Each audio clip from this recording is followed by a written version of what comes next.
Hello student, आज हम discuss करेंगे किरचॉफ रूल। इससे पिछले में हमने डिस्कस किया था हीटिंग इफेक्ट ऑफ करंट, ठीक है। और आज हम डिस्कस करेंगे अब किरचॉफ रूल। किरचॉफ के अंदर दो रूल है। ये साइंटिस्ट का नाम था, इसने दो रूल दिए थे। सबसे पहला फर्स्ट रूल या दूसरा नाम आप ये कह सकते हैं इसको करंट रूल, ठीक है। करंट रूल या जंक्शन,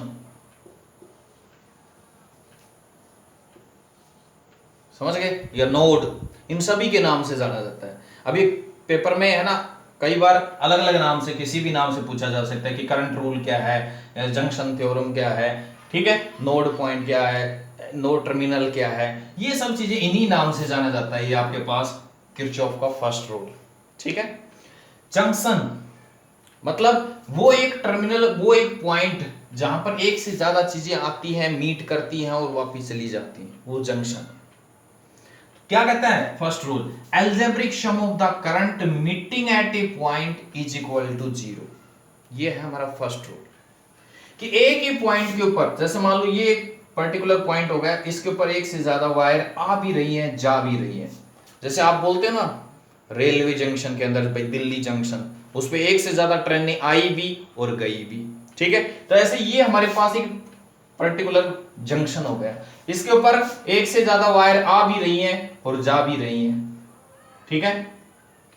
आई बात समझ में? जो आ रही हैं उनको हमने ले लिया positive, I1, I2, I3, I4 और I5, और जो जा रही हैं उनको हमने क्या ले लिया? नेगेटिव। जो आ रही है वो पॉजिटिव, तो आ रही है, I1 आ रहा है पॉजिटिव, I2 आ रहा है पॉजिटिव, I3 जा रहा है नेगेटिव, I4 जा रहा है नेगेटिव, I5 आ रहा है पॉजिटिव, और सभी का नेट सम किसके इक्वल हो जाएगा? 0 के। आई बात समझ में? इसको आप ऐसे भी लिख सकते हो, I1 प्लस में I2 प्लस में I5 is equal to I3 plus में I4, ठीक है। नेगेटिव वाला इस साइड में कर दिया हमने, ठीक है। दोनों साइड में t से मल्टीप्लाई कर दो, क्या मिला? I1t प्लस में I2t, I5t, I3t प्लस में I4t, ठीक है। और हमें पता है करंट किसके इक्वल होता है? I equal to Q by T. तो यहां से क्यू किसके इक्वल हो गया? I इंटू में टी के। तो ये किसके इक्वल हो गए? Q1 प्लस में Q2 प्लस में Q5 इज इक्वल टू, ये हमारे पास Q3 प्लस में Q4। मतलब हम ये भी कह सकते हैं कि अलजेब्रिक सम ऑफ चार्जेस 0। मतलब ये हमारा law of conservation of charge को फॉलो करता है। कई बार पूछ लिया जाता है कि आपकी किरचॉफ का फर्स्ट रूल किस लॉ को फॉलो करता है, तो ये law of conservation of charge को फॉलो करता है। तो ये था हमारे पास किरचॉफ का फर्स्ट रूल। अब हम डिस्कस करेंगे किरचॉफ का सेकंड रूल। किरचॉफ का सेकंड रूल, ये भी दो तीन नामों से जाना जाता है। सेकंड रूल,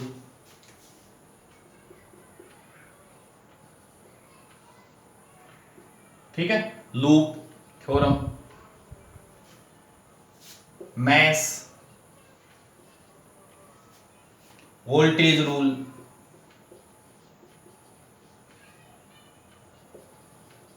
इन सभी नामों से जाना जाता है, ठीक है। ये क्या कहता है? Algebraic sum of the change in voltage is equal to 0, या हम ये कह सकते हैं algebraic sum of the EMF is equal to होगा algebraic sum of the product of current and resistance. इसको हमने क्या नाम दिया? लूप के नाम से, ठीक है। मैं कोई भी एक पर्टिकुलर लूप लेके आपको इसके ऊपर किरचॉफ रूल अप्लाई करके दिखाता हूं। जैसे ये हमारे पास एक सेल हो गया, एक सेल ये हो गया, ये तीन रेजिस्टेंस हो गए, इसका नाम R1, R2, R3। ये हमारे पास हो गया जिसका EMF E1, इसका E2। यहां से जो करंट चला उसको नाम दे दिया मैंने I1, इधर से जो करंट चला उसको नाम दे दिया I2। I1 इधर से आ रहा था, I2 इधर से आ रहा, दोनों यहां पर ऐड हो गए। यहां कितना गया? I1 plus I2। यहां से आने के बाद दोनों यहां से फिर सेपरेट हो गए, इधर कितना जाएगा? I1 और इधर कितना जाएगा? I2, ठीक है। आई बात समझ में? ये आपके पास इसीलिए बोले हमें लूप, लूप के नाम से। अब यहाँ पर कोई भी हमें क्लोज लूप लेके चलना है, इसको कोई भी नाम दे दो अपनी मर्जी से। ये मैंने नाम दे दिया ABCDEF, ठीक है। तो क्या कहता है ये, algebraic sum of the change in voltage is equal to 0। यहाँ पर साइन कन्वेंशन लगाने पड़ेंगे, ध्यान देना इधर। तो यहाँ पर हमें कोई भी एक क्लोज लूप लेते हैं और उसके ऊपर हम अप्लाई करते हैं। ये जो सेकंड रूल है ये law of conservation of energy को फॉलो करता है। लेते हैं, अप्लाई करते हैं। तो अप्लाई कीजिए भाई, अप्लाई रूल। आपके पास जो किरचॉफ का रूल है, लूप लेके चल रहा हूं मैं। कौन सा लूप है भाई, ABEFA। ये हमारे पास एक क्लोज लूप लेना पड़ेगा आपको, ठीक है। अब इसके अंदर रूल क्या ध्यान रखने हैं, सबसे पहले इसके अंदर दो मेथड है, आप कैसे भी कर सकते हो। जैसे मान लो हमारे पास सबसे पहले आपने कोई भी क्लोज लूप लिया, उस लूप के अंदर जो भी सेल है उन सेल्स के ईएमएफ को ले लीजिए। फिर इज इक्वल टू आपके पास प्रोडक्ट ऑफ करंट और रेजिस्टेंस को ले लीजिए, ठीक है। या फिर वही बात है, हम इसको ऐसे भी लिख सकते हैं, algebraic sum of the EMF minus algebraic sum of the product of current and resistance is equal to 0। बात तो एक ही, ठीक है। तो मैं इसी के अकॉर्डिंग चलने लग रहा हूं। तो चलिए भाई, सबसे पहले ए से बी में चले। ए से बी में ना कोई सेल है ना कोई रेजिस्टेंस है, जहां सेल और रेजिस्टेंस आएगा वहां रुकना है, इससे पहले रुकना नहीं। तो ए से बी में कोई ना सेल है ना रेजिस्टेंस है। बी से ई में चलता हूं, यहां पर हमारे पास रेजिस्टेंस है, तो यहां पर कुछ पोटेंशियल ड्रॉप होगा। हमारा लूप की जो स्टेटमेंट थी वो यही थी, algebraic sum of the change voltage 0। तो यहां पर हमें वोल्टेज कितना पोटेंशियल ड्रॉप होगा इसके अक्रॉस, इसके across potential V equal to IR। तो I कितना जा रहा है इसमें, I1 प्लस I2। रेजिस्टेंस कितना है इसका, R3। आगे चलिए, फिर इधर से करंट कितना गया, I1, इसमें रेजिस्टेंस R1। तो कितना पोटेंशियल हो जाएगा, I1 प्लस R1। अगर आपने जो लूप ले रखा है उसी डायरेक्शन में करंट फ्लो कर रहा है तो डायरेक्शन लेनी है पॉजिटिव, अदरवाइज नेगेटिव, ठीक है। चलिए आगे, उसके बाद हमारे पास सेल का टर्मिनल कैसा आया, नेगेटिव। तो minus E1 is equal to 0। ये था आपके पास किरचॉफ का सेकंड रूल। एक लूप और लेके इसी के ऊपर मैं अप्लाई करके दिखाता हूं। दूसरा लूप लेता हूं मैं, अप्लाई अगेन। कौन से लूप पे, लूप का नाम दे दो भाई, ABCDEFA। ये ले लिया मैंने, पूरा क्लोज लूप ले लिया। ये वाला क्लोज होना चाहिए, मैंने पहले बोल दिया है, ठीक है। इसके ऊपर अप्लाई करते। चलिए, ए से बी में कोई रेजिस्टेंस नहीं है, बी से सी में कोई रेजिस्टेंस नहीं है, सी से डी की तरफ जाता हूं तो पहले सेल आता है। तो सेल का कैसा टर्मिनल आ रहा है, पॉजिटिव आ रहा है, पॉजिटिव ले लिए E2। उसके बाद आगे चलो, इसमें करंट कितना था इस लूप के अंदर से, ये देखो इधर से यही करंट आ रहा है, कितना आ रहा है, I2। डायरेक्शन देखिए, डायरेक्शन ये है हमारी, लूप की डायरेक्शन को देखना आपने। लूप की डायरेक्शन मैंने ये ले रखी है, करंट की डायरेक्शन अपोजिट आ रही है, अपोजिट आ रही है तो साइन कैसा आएगा, माइनस का। क्या जाएगा, माइनस का I2R2। आगे चलिए, यहां पर कोई रेजिस्टेंस नहीं है ना कोई सेल है, यहां पर आ जाइए। फिर उसके बाद सीधा यहां पर इसमें करंट कितना आ रहा है, ये आ रहा है I1। लूप की डायरेक्शन के अंदर है तो प्लस का I1R1। आगे चलिए, कैसा है terminal, negative, minus E1 is equal to 0, ठीक है।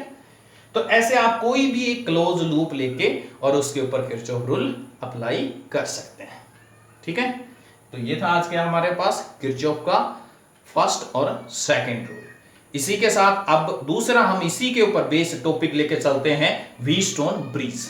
एक बार इसी को और देख लीजिए फटाफट, इसी के ऊपर हम किरचॉफ रूल अप्लाई करेंगे तो अपने को बिल्कुल क्लियर हो जाएगा किरचॉफ का रूल। तो किरचॉफ का first rule law of conservation of charge को फॉलो करता है, second rule law of conservation of energy को फॉलो करता है। तो नेक्स्ट टॉपिक लेके चल रहा हूं, Wheatstone bridge. It is an arrangement of 4 resistance. ये 4 रेजिस्टेंस का अरेंजमेंट है। यहां पर हम 4 रेजिस्टेंस का कॉम्बिनेशन लेके चल रहे हैं। ये है हमारे पास 4 रेजिस्टेंस, इनका नाम दे दिया हमने ये P, Q, R and S। और ये हमने एक बैटरी से कनेक्ट करके एक की लगा दी, ठीक है। देखिए भाई, यहां पर इनके बीच में ये हमने लगा दिया यहां पर गैल्वेनोमीटर। सबसे पहली बात क्या कहता है, it is an arrangement of 4 resistance. 4 resistance का अरेंजमेंट है। इसके प्रिंसिपल क्या कहता है कि अगर galvanometer show no deflection then ratio of these resistance is equal to this, P upon Q is equal to R upon में S, इसके इक्वल होगा। अब हम इसका प्रूफ लेके चलेंगे, तो प्रूफ में हमें किरचॉफ का रूल अप्लाई करना है। तो सबसे पहले हम इस की को क्लोज करेंगे, की को क्लोज किया, यहां से करंट चला, कितना चला, I नाम दे दिया, ठीक है। इधर करंट चला गया मान लो I1, तो इधर कितना गया, I माइनस I1 हो जाएगा, ठीक है। I1 ऊपर जा रहा था, इसमें से गैल्वेनोमीटर में गया, कितना करंट गया, Ig मान लेते हैं, ठीक है। इधर कितना बचा फिर, I1 माइनस Ig बच गया, ठीक है।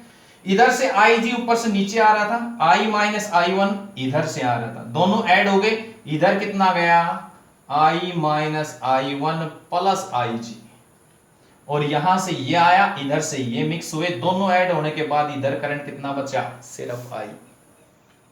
अब यहां पर आप अप्लाई कर लो, कोई भी लूप ले लो, A B C D, ठीक है। ये हमारे पास EMF ले लिया इसका E, ठीक है। अब हम कोई भी एक लूप के ऊपर अप्लाई करते हैं, तो apply Kirchhoff rule, Kirchhoff rule on loop, loop ले लीजिए A B D A, ये हमने क्लोज लूप ले लिया, इसके ऊपर अप्लाई करते, कीजिए अप्लाई, क्या आया, I1P प्लस में Ig इंटू में G, ये कैपिटल G हमने जो गैल्वेनोमीटर ले रखा है इसी का रेजिस्टेंस ले लिया, ठीक है। तो यहां पर पोटेंशियल ड्रॉप कितना हो गया, Ig इंटू G, इधर से आइए, अपोजिट डायरेक्शन हो गई, तो साइन कैसा लेंगे, माइनस का, I माइनस I1 इंटू में R इज इक्वल टू 0, और कोई सेल वगैरह कुछ तो है नहीं इस सर्किट के अंदर, ठीक है, जो हमने लूप ले रखा है इसके अंदर, तो ये हमारे पास हो गई, इसको नाम दिया हमने इक्वेशन नंबर फर्स्ट। दूसरा एक लूप और अप्लाई करते हैं दोबारा से, तो अगेन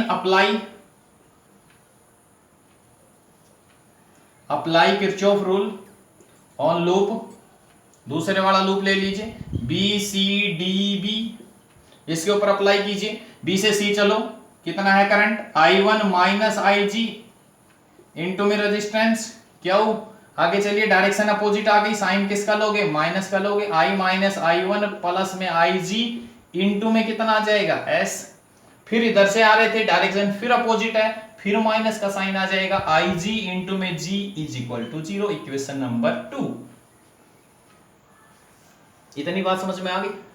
अब नेक्स्ट पॉइंट पे आते हैं, क्या थी इसकी स्टेटमेंट, क्या कहा था इसने कहा था कि अगर हमारे पास गैल्वेनोमीटर कोई भी डिफ्लेक्शन शो नहीं करता है तो चारों रेजिस्टेंस जो हमारे पास हैं वो इस टाइप से बराबर होंगे, ब्रिज आपका बैलेंस होगा, ठीक है।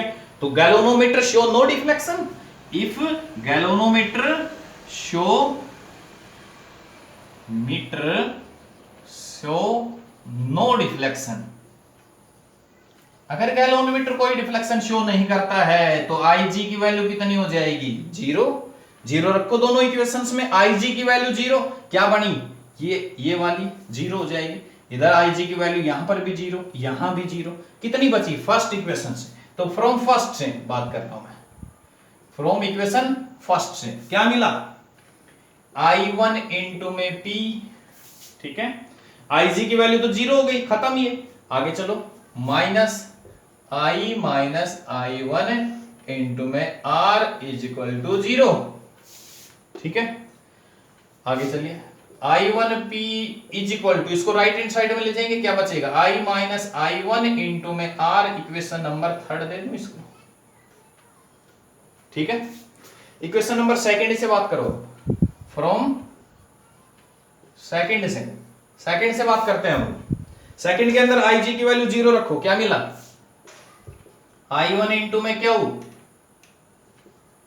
I1 इंटू में क्यों, क्योंकि Ig तो 0 हो लिया, आगे minus I minus I1 into में S इज इक्वल टू 0, ये देखिए इसमें Ig की वैल्यू तो 0 हो गई, बचा क्या, I माइनस I1 इंटू में S, और ये तो 0 हो ही चुका है, इसको राइट हैंड साइड में ले जाओ, क्या मिला, I1 Q is equal to I minus I1 into में S, इक्वेशन नंबर 4, ठीक है। थर्ड और फोर्थ को डिवाइड कर दो, क्या मिला, डिवाइडिंग क्या मिलेगा भाई, थर्ड एंड फोर्थ, मेरे हिसाब से आपका प्रूफ हो गया है, P upon Q is equal to R upon S, यही हमें प्रूव करना था इसके अंदर। तो ये था आपका व्हीटस्टोन ब्रिज। यहां से अगर हमें 3 रेजिस्टेंस नोन है तो 4th रेजिस्टेंस जो अननोन है उसकी वैल्यू फाइंड आउट कर सकते हो। कब? जब आपका ब्रिज बैलेंस हो, जब when galvanometer show no deflection. Galvanometer show कब नहीं डिफ्लेक्शन कब नहीं दिखाएगा? जब ये रेजिस्टेंस का जो रेशियो है वो आपका बराबर होगा। ठीक है, तो ये था हमारा आज का इतना टॉपिक। उसके बाद नेक्स्ट मिलते हैं मीटर ब्रिज और पोटेंशियोमीटर में। आज के लिए इतना ही। Thanks, have a nice day.